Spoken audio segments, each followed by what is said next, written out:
జై శ్రీరామ్. శ్రీమాత్రే నమః. శ్రీ గురుభ్యో నమః. 2024 జూలై నెల 17వ తారీఖు నుంచి ఒక ప్రత్యేక అంశం సూర్యనారాయణమూర్తి వల్ల జరుగుతుంది. ఆ ప్రత్యేక అంశం ఏంటంటే, ఇప్పటి వరకు 2024 జూలై 16వ తారీఖు వరకు కూడా మన ఆయనం అంటే మన ప్రయాణం ఉత్తరాది వైపు ఉన్నది. సూర్యనారాయణమూర్తి ప్రయాణం ఉత్తరాది వైపు ఉన్నది. ఉత్తరం వైపు ఆయన ప్రయాణిస్తూ ఉన్నారు. ఈ 17వ తారీఖు నుంచి, జూలై 17వ తారీఖు నుంచి ఆయన దక్షిణాయనంలోకి అడుగు పెడుతూ ఉన్నారు. ఆయనం అంటే ప్రయాణం, అంటే నడక, సాగటం అనమాట, ముందుకు వెళ్ళడము. దక్షిణం వైపుగా, దక్షిణ దిశగా ఆయన ప్రయాణం సాగుతూ ఉంటుంది ఒక 6 నెలలు. దీన్నే ఒక 6 నెలలు ఉత్తరాయణ పుణ్యకాలం అంటాం, ఒక 6 నెలలు దక్షిణాయన పుణ్యకాలం అంటాం.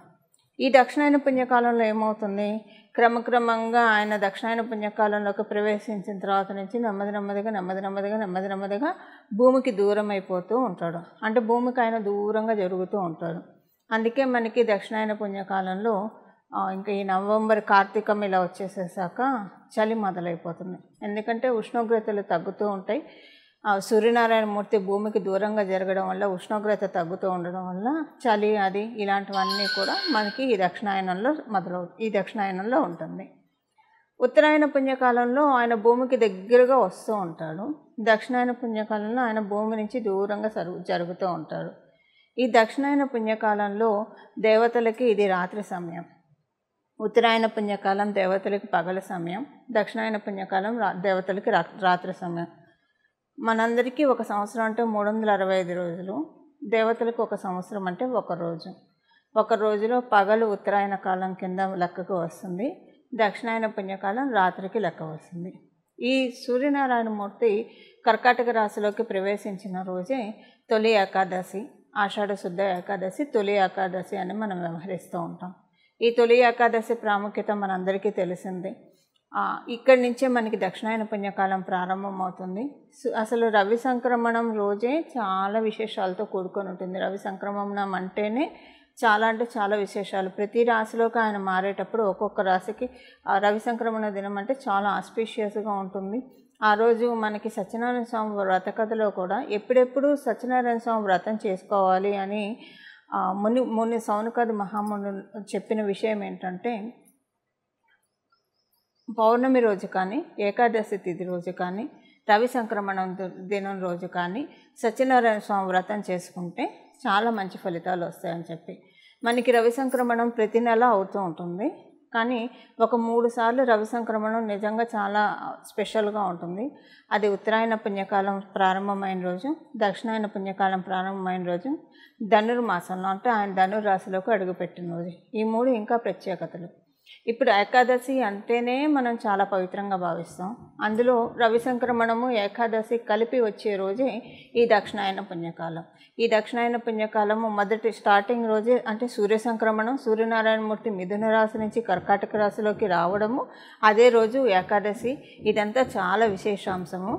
ఈరోజు ద్వాదశ రాశుల వాళ్ళు ఎవరైనా సరే సత్యనారాయణ స్వామి వ్రతం చేసుకుంటే చాలా మంచి ఫలితాలు వస్తాయి. అంటే ఈ రాబోయే 6 నెలల వరకు కూడా, ఇప్పుడు మనందరికీ తెలిసి దక్షిణాయన పుణ్యకాలంలో అనేక రోగాలు, యమద్రంష్టలు బయటకు వస్తాయని చెప్పి మనకి శాస్త్రాల్లో ఉన్న విషయం.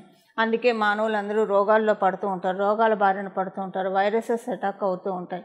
ఇలాంటివి అటాక్ కాకుండా ఆరోగ్యపరంగా మనల్ని మనం పరిరక్షించుకోవడానికి ఎవరైతే ఈ దక్షిణాయన పుణ్యకాలంలో మొదటి రోజు అంటే సూర్య సంక్రమణం, తొలి ఏకాదశి కలిపి ఉన్న రోజు అయిన ఈ జూలై 17వ తారీఖున ఎవరైతే సత్యనారాయణ స్వామి వ్రతం చేసుకుంటారో వాళ్ళకి చాలా యోగవంతంగా ఉంటుంది. 6 నెలలు వాళ్ళ కుటుంబంలోని వారి ఆరోగ్యం అంటే శారీరక ఆరోగ్యం, మానసిక ఆరోగ్యం, ఈ 2 మనకి లెక్కకు వస్తాయి. ఈ 2 కూడా చాలా చక్కగా ఉండడానికి మనందరికీ సత్యదేవుని ఆశీస్సులు తీసుకోవాలి. ఇది ద్వాదశ రాశుల వాళ్ళందరూ కూడా చేసుకుంటే చాలా మంచిది. 27 నక్షత్రాల వాళ్ళు, ద్వాదశ రాశుల వాళ్ళు, అలాగే ద్వాదశ లగ్నాల వాళ్ళకి కూడా ఈ పరిహారం పరిహారం కాదు, ఈ పూజ నిజంగా చాలా సన్మంగళాన్ని వాళ్ళ జీవితంలో తెచ్చిపెడుతుంది. ఇక్కడ మనకి తొలి ఏకాదశి తొలి పండగ అని చెప్తాము. ఈ తొలి ఏకాదశి నుంచి మనకి పండుగలన్నీ మొదలవుతూ ఉంటాయి. ఇంకా ఈ తొలి ఆషాఢ శుద్ధ ఏకాదశి నుంచి ఇంకా తర్వాత మనకి ఆషాఢం తర్వాత శ్రావణం వస్తుంది. శ్రావణం తర్వాత భాద్రపదం, ఆశ్వేజం. శ్రావణంలో వరలక్ష్మి వ్రతం చేసుకుంటాం. భాద్రపదంలో శ్రావణంలో మనకి కృష్ణ జన్మాష్టమి వస్తున్నాయి. శ్రావణంలో అనేక పండుగలు ఉంటాయి. భాద్రపదంలో వినాయక చవితి, మహాలయ పక్షాలు, ఇలాగ ఇంకా మనకి అన్నీ కూడా పితృదేవతలకు సంబంధించిన కార్యాలే కానివ్వండి, దేవతలకు సంబంధించిన పండుగలు, ఇవన్నీ కూడా మనకి దక్షిణాయన పుణ్యకాలంలో చాలా ఎక్కువగా వస్తాయి. అలాంటి విశేషాలతో కూడుకున్న ఈ దక్షిణాయనాన్ని అందరం కూడా చాలా బాగా ఉపయోగించుకోవాలి. దక్షిణ దిశ మనందరికీ తెలుసు, పితృదేవతలకి ప్రీతికరమైన దిశ దక్షిణ దిశ. ఈ దక్షిణ దిశలోకి సూర్యనారాయణమూర్తి ప్రయాణాన్ని మనందరం కూడా చాలా సద్వినియోగం చేసుకోవాలి. మన ద్వాదశ రాశుల వాళ్ళకి కూడా ఏ పరిహారాలు చేసుకుంటే సూర్యనారాయణమూర్తి దక్షిణాయనం మనందరికీ కూడా, అంటే ఈ 6 మాసాల పాటు కూడా చక్కటి సత్ఫలితాన్ని తెచ్చిపెడుతుంది. రాశుల వారీగా ఏ పరిహారాలు చేసుకోవాలో అదంతా కూడా మనం ఇప్పుడు ఒకసారి చూద్దాం.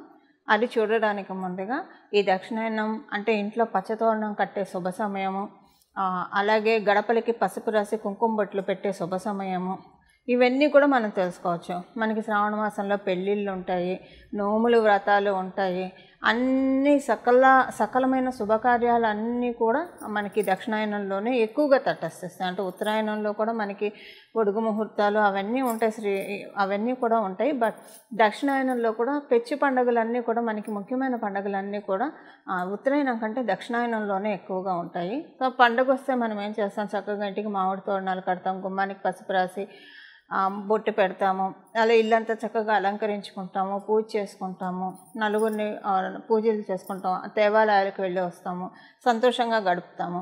సో ఇలాంటి దక్షిణాయన పుణ్యకాలాన్ని మనం ఇన్వైట్ చేయాలి. ఇలా ఇన్వైట్ చేయాలంటే అంటే హ్యాపీగా మనం ఇన్వైట్ చేయాలి. ఎప్పుడైనా సూర్యనారాయణమూర్తి దేవుడు కాలానికి, విష్ణుమూర్తి కాలానికి సంకేతం, సూర్యనారాయణమూర్తి కాలానికి సంకేతం.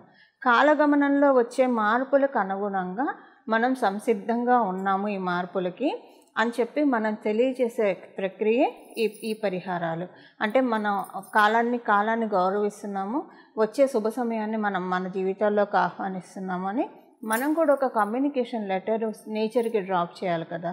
అది ఎలా డ్రాప్ చేస్తాము? ద్వాదశ రాశుల వాళ్ళకి ఏ పరిహారాలు చేసుకుంటే కనుక, అంటే ఏ రకమైన పూజలు చేసుకుంటే ఈ దక్షిణాయన పుణ్యకాలం మొత్తం కూడా ద్వాదశ రాశుల వాళ్ళకి బాగుంటుందో ఇది ఇప్పుడు మనం చూద్దాం. అయితే ఇప్పుడు ముందుగా మనం తెలుసుకున్నట్టు సత్యనారాయణ స్వామి వ్రతం మటుకు 17వ తారీఖు రోజు చేసుకోవడానికి ప్రయత్నించండి. మీరు ఇండివిజువల్గా చేసుకోలేకపోతే సామూహికంగా, ఒకవేళ మీకు అలా సామూహికంగా అటెండ్ అవ్వడానికి కూడా కుదరకపోతే ఎవరైనా చేస్తున్నప్పుడు వాళ్ళకి మీరు చెప్పి మీ గోత్రనామాలతోటి సత్యనారాయణ స్వామి వ్రతం చేయమని చెప్పి వాళ్ళకి చెప్పండి, మీకు తెలిసిన వాళ్ళకి సామూహికంగా జరిగే చోట. ఇలా దక్షిణాయన పుణ్యకాలాన్ని ముందుగా మనం ఇన్వైట్ చేస్తున్నామని అంటే శుభంగా సత్యనారాయణ స్వామి వ్రత కథతో కనుక మనం సత్యనారాయణ స్వామి వ్రతంతో కనుక మనం దక్షిణాయన పుణ్యకాలాన్ని ప్రారంభిస్తే వివాహం కాని వాళ్ళకి వివాహం అవుతుంది. ఎందుకంటే మనకి కార్తీకంలో ముహూర్తాలు ఉంటాయి, శ్రావణంలో ముహూర్తాలు ఉంటాయి. వివాహం కోసం ప్రయత్నించే వాళ్ళకి వివాహం అవుతుంది, సంతానం కోసం ప్రయత్నించే వాళ్ళకి సంతాన సాఫల్యత ఉంటుంది. వృత్తి వ్యాపారాల్లో ఎవరైనా ఇబ్బందులు పడుతూ ఉంటే ఎదుగు బొదుగు లేక వాళ్ళకి చాలా బాగా ఉంటుంది. ఇలా ఇన్ని ప్రత్యేకతలతో కూడి ఉంది. సత్యనారాయణ స్వామి వ్రతంతో ఈ దక్షిణాయన పుణ్యకాలాన్ని మనం అందరం కూడా ఆహ్వానిద్దాము. ఇప్పుడు ఏ రాశుల వాళ్ళు ఏ పరిహారాలు చేసుకుంటే ఇంకా ఈ దక్షిణాయన పుణ్యకాలం ఇప్పుడు మనం తెలుసుకున్న సత్యనారాయణ స్వామి వ్రత కదా ప్రతి ఒక్కరికి వర్తిస్తుంది. ఇంకా ప్రత్యేకించి ద్వాదశ రాశుల వాళ్ళు మీ రాశికి తగ్గట్టు ఏ పరిహారం చేసుకుంటే బాగుంటుందో ఇప్పుడు మనం విడివిడిగా రాశుల వారీగా చూద్దాము. ఈ పరిహారము గోమాతకి సంబంధించిన పరిహారము, గోమాతకి తినిపించే ధాన్యాలకి సంబంధించిన పరిహారం ఇప్పుడు మనం తెలుసుకుందాం. మేషరాశి వాళ్ళకి ఈ దక్షిణాయన పుణ్యకాలం ఈ 6 మాసాలు కూడా చాలా చక్కగా వెళ్ళడానికి మీరు ఆదివారం పూట గోమాతకి బెల్లం, అంటే చిటికెడు బెల్లం, కొంచెం బెల్లం, మరీ ఎక్కువ కాకుండా కొంచెం బెల్లం తినిపిస్తే కనుక చాలా చక్కగా ఉంటుంది. ఒకవేళ మీ ఇంటి దగ్గర ఏమన్నా నది పరిసర ప్రాంతాలు ఉంటే కనుక నదిలో అయినా బెల్లాన్ని వదిలిపెట్టచ్చు. సూర్యనారాయణమూర్తికి చూపించి గోమాతకైతే చాలా కొంచెంగా స్వల్పంగా తినిపించడానికి ప్రయత్నించండి. లేదా గోశాలకు వెళ్ళి మీరు బెల్లం తినిపించకపోయినా గోగ్రాసానికి ఎంతైనా డొనేట్ చేసి వస్తే కనుక చాలా మంచిది. ఇది మేషరాశి వాళ్ళు చేసుకోవాల్సిన పరిహారం.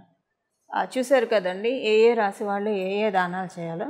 ఇవన్నీ చేసుకుంటూ అసలు మనకి ఈ ఫలితాలన్నీ ప్రసాదించేది సూర్యనారాయణమూర్తే కాబట్టి ప్రతిరోజు కూడా స్నానం చేయంగానే వితౌట్ ఎనీ ఫెయిల్ సూర్య నమస్కారం చేసుకోవడం, అలాగే సూర్యాష్టకం కుదిరితే సూర్యాష్టకం చదువుకోవడం, ఈ 6 నెలలు చేయడం వల్ల ఒక కృతజ్ఞత మన సూర్యనారాయణమూర్తికి చూపించినట్లు.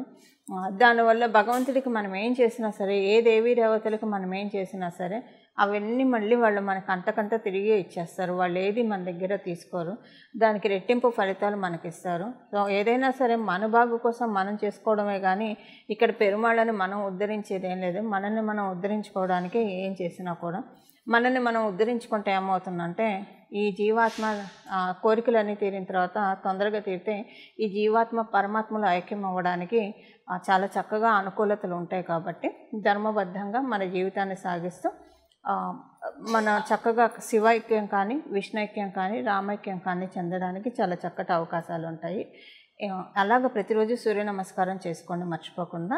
ఇలా మీరు సూర్యనారాయణమూర్తి ఆశీస్సులు అందుకొని ఈ దక్షిణాయన పుణ్యకాలం మీ అందరి జీవితాల్లో కూడా శోభాయమానంగా ఉండాలని చెప్పి మీ ఆకాంక్షలు మీ అడ్డంకులు ఆటంకాలు అన్నీ కూడా తొలగిపోవాలని చెప్పి మీరందరూ కూడా సుఖ సౌఖ్యాలతోటి సంతోషంతో అష్ట సౌభాగ్యాలతోటి జీవించాలని చెప్పి నేను కూడా మనస్ఫూర్తిగా సూర్యనారాయణమూర్తిని ప్రార్థిస్తూ మంగళం.